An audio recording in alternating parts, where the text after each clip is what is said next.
In February 1851, and note how quickly this whole story is unfolding, the construction of the building was almost complete. But what Fox and Henderson were delivering was actually a shell that had to be now accommodated for the exhibition, beginning with a big problem that had never been encountered, there again at that scale, which is which color, what kind of painting, in order to animate the entire buildings. The 19th century was obsessed with color. It's 19th century architects such as Jacques Kittorff, the German-born French architect, who discovered, or rather rediscovered, that Greek architecture was inseparable from color scheme. This interest in polychromy was a widely shared notion in the 19th century. So painting the Crystal Palace was at stake. But what color use? And what kind of parti, what kind of general choice in order to orient oneself? To paint the Crystal Palace, one had to move between two extremes. One extreme could have been to accentuate the immateriality of the construction, such a thin construction. Let's not forget that iron is something like 60 times more resistant than stone, which basically means that a column in iron can be 60 times smaller. So this impression of immateriality could have been reinforced by painting, for instance, everything in white. To the contrary, one could try to rather give substance to the iron. Another possibility would have been to use red, which is a color that has a tendency to make things look more closer and more present, so to paint everything in red. The color scheme that was finally chosen is actually a pretty elegant solution moving in between these two extremes. It was the work of artist Owen Jones, who was asked by Paxton and the organizer of the exhibition to actually propose a solution to paint the Crystal Palace. And here we have one of the drawings submitted by Owen Jones in order to explain his ideas. What Owen Jones proposed was actually a mix of three fundamental colors: red, blue, and yellow. Owen Jones' research and project was actually linked to also an interest in the optical and physiological properties of colors, something that had been initiated in the late 18th century, illustrated by the work of someone like Goethe with his famous theory of colors, and a question that was very much on the table in the 1850s. Owen Jones decided actually to use the blue for the web to create an impression of a complex but distant maze, with this notion that blues tend to make things recede in the background. He used the yellow as the counterpoint to make things more vividly present, and in his own approach of color, the red was kind of intermediate. The columns were actually painted in blue and yellow, so that actually they would appear having much more relief, much more movement than what they had in reality. Here we can see how complex is the scheme. You may notice, for example, the girders of the main nave are in blue, but you may notice that the beam they're supporting are painted in red. So something that, once again, through a tendency to make some objects appear as receding in the background and other appear as coming rather towards the observer, created once again this impression of animation. The Crystal Palace had presented some analogies with church, or more generally religious architecture. One must not forget that in those years, polychromy was seen as one of the characteristics of religious buildings. For example, Greek temples that I already mentioned. Here we have a Beaux-Arts reconstitution of a Greek temple, and in which we see, by the way, some of the primary colors used in the Crystal Palace. So to paint was by no means a culturally neutral decision. It really was about imparting meaning to this new construction. Of course, speaking of colors, how not to be struck by the fact that this question has re-emerged with buildings like, for example, the Centre Pompidou in Paris, and more generally I mentioned high-tech architecture. High-tech architecture very often play on colors and the contrast between colors, as if a form of modernity, a form of pleasure linked to the perception of simple colored ambiances was born with the Crystal Palace and is still with us today. If painting the Crystal Palace was already a complex problem, organizing the exhibition was another. How to classify, how to bring some orders to millions of artifacts, how to structure things that range from raw materials to machines and to even work of art. Initially, the organizers had foreseen a very clear organization of the displays, an organization reminiscent of the order used in publication like the Great Encyclopedia of Diderot and d'Alembert.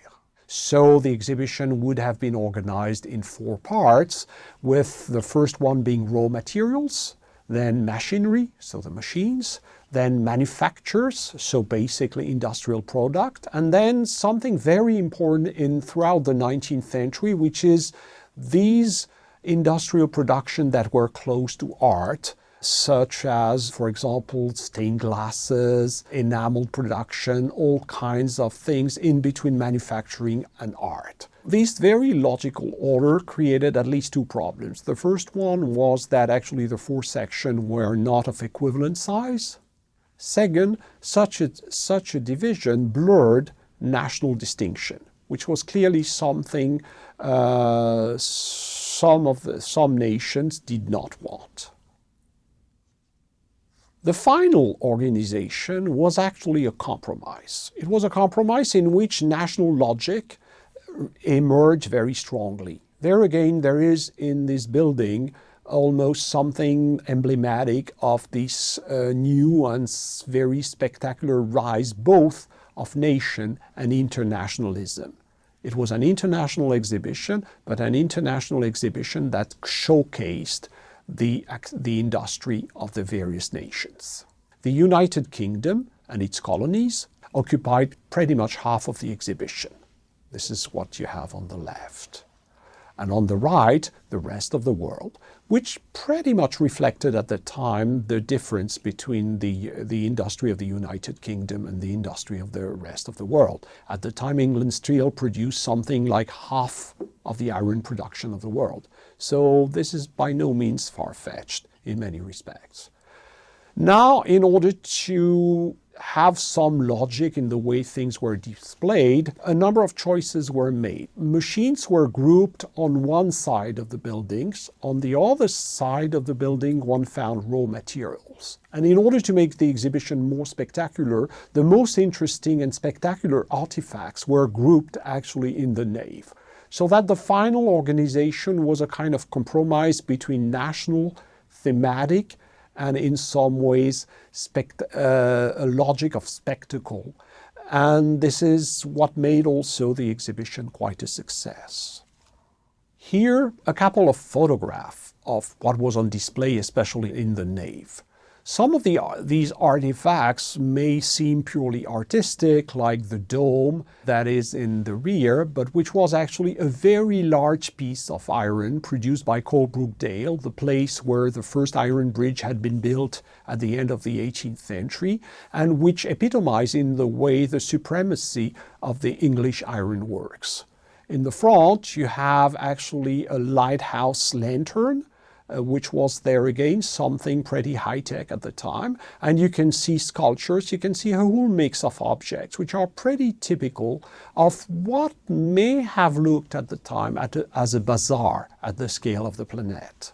I just showed you the British side. Now we have the rest of the world side of the nave, with there again a number of artifacts kind of surprising. For example, the 2 statues of horses that were presented by the Duke of Württemberg, which are clearly not industrial, but in between industry and traditional craft, as many of the things displayed.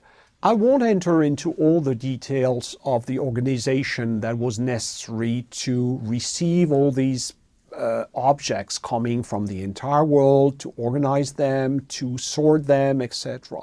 Let's just say a few things. You know, a number of people, pretty much all kinds of resources were mobilized.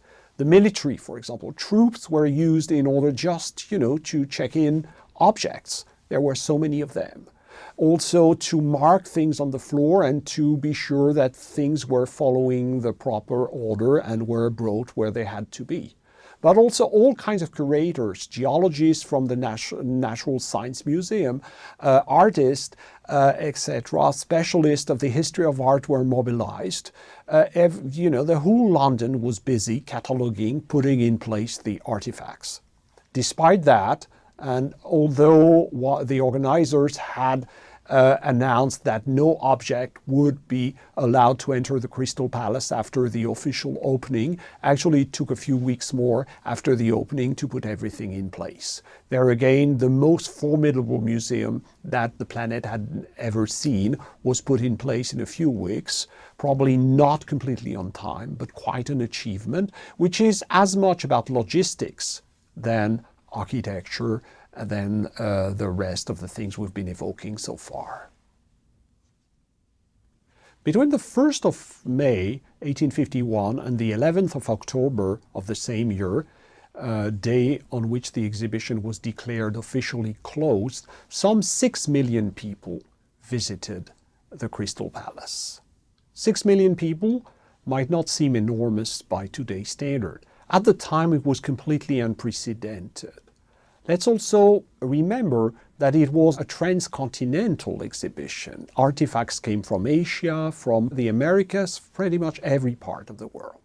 So in some ways, one could say that 1851 and the Great Exhibition was the first global event. Here we have a caricature of the journal Punch, which is titled "All the World Going to See the Great Exhibition of 1851."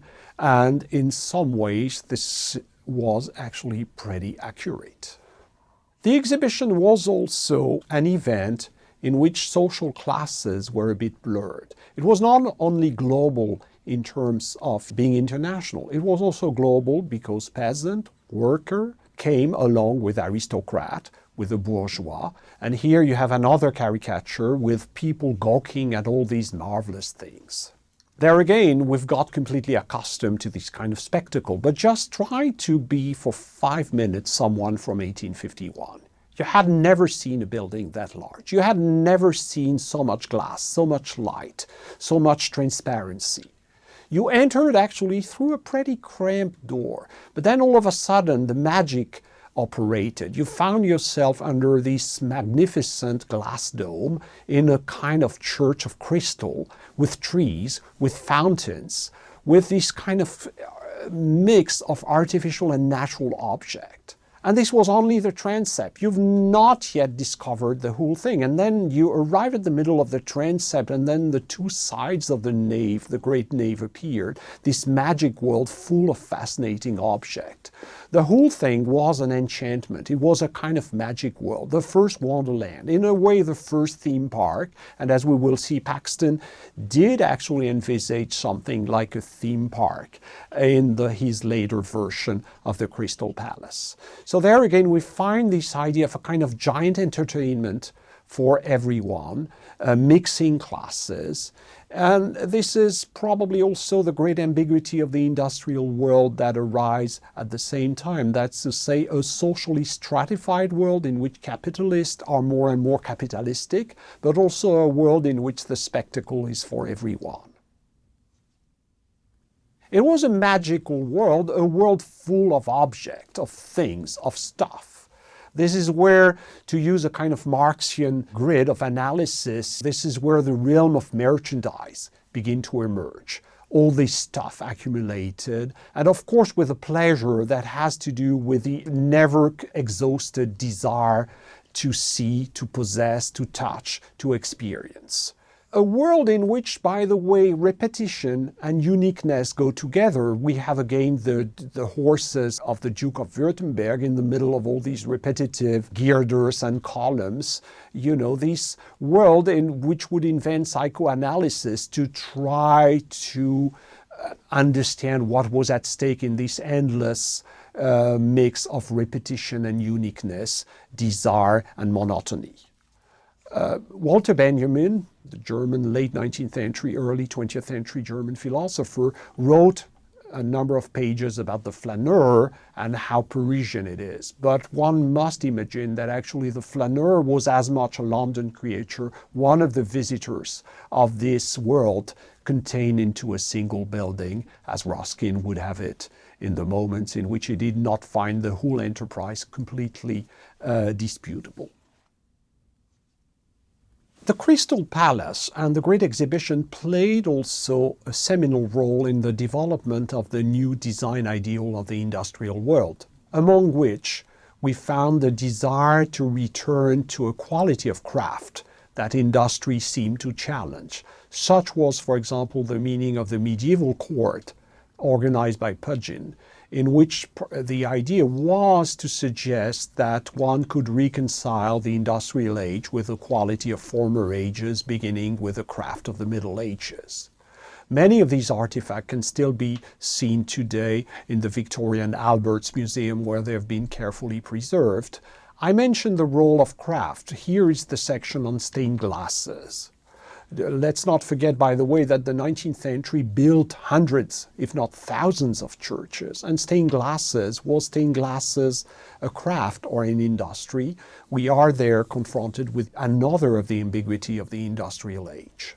Here we see again this strange world of, magnificent, surprising object.